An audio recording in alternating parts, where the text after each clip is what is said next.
Hello and welcome to this video on mesh analysis. This video will take a really simple introduction to the basic principles of mesh analysis, but then we'll look to apply mesh analysis to a range of examples in some later videos as well. So first of all, what is mesh analysis? Well, it's a technique that we can use to find what are known as mesh currents or loop currents in a circuit. And we'll see some examples of what we mean by these in just a moment.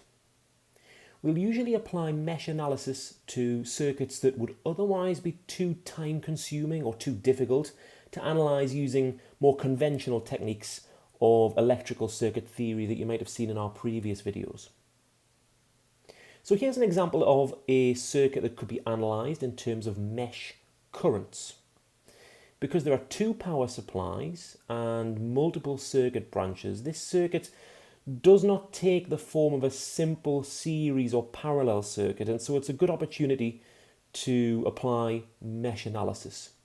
In truth, we could analyse this circuit using the superposition principle. We've seen this example in one of our previous videos solved with the superposition principle, but let's see how we can use mesh analysis here as well. What you'll notice firstly is that our circuit could be thought of as consisting of two loops. We have one here and one here. And often these are referred to as panes, like the panes of glass on a window. And each of these circuit panes we're going to think of as being home to a mesh current. And we represent these by drawing clockwise currents in the circuit. So we'll call these I1 and I2. So a quick aside here, why are these currents clockwise? We have no idea yet whether these currents will actually flow in a clockwise direction or not. At this stage it doesn't really matter.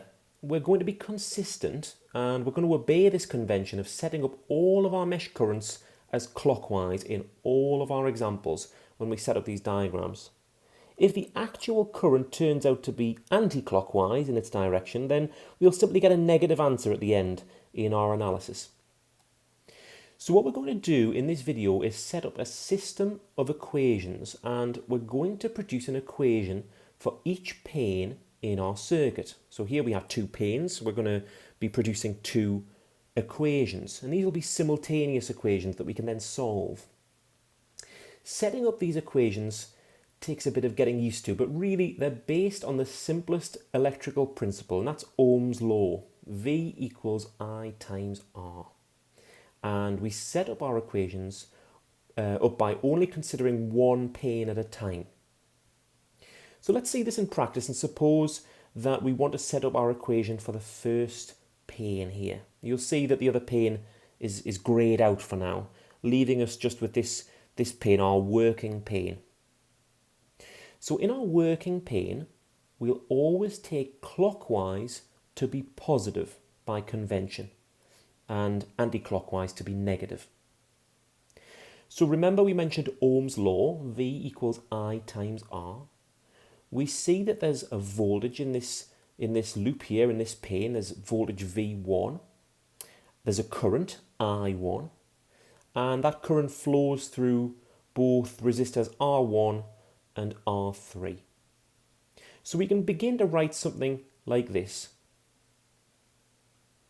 Seems okay so far, but we aren't quite finished with this pane because I2 might be over in this pane here, and this pane's greyed out, but I2 does sneak into our working pane here. It flows up through resistor R3 because R3 is really in our pane here. It's shared by both panes really, but R3 we're considering to be part of our working pane, and I2 does flow up through that resistor.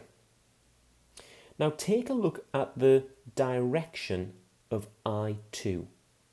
I2 is a clockwise current in the second pane here. We've drawn a clockwise current, but in our working pane, remember we're working in this pane here, it's flowing up through R3. So from the perspective of the pane that we're working in, this is an anti-clockwise current. It's going against the direction of our clockwise flow here.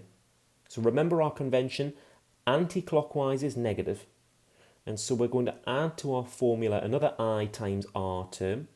In this case, minus I2 times R3. Now we've completed the equation for the first pane. Let's shift our attention to the second pane now, and we're going to apply exactly the same technique. Ohm's law, V equals I times R. So first of all, remembering our convention, clockwise is positive. Let's take a look at this voltage here, V2. Now V2 is in an anti-clockwise direction in this pane. Its direction is opposite to our conventional clockwise direction that we've set up.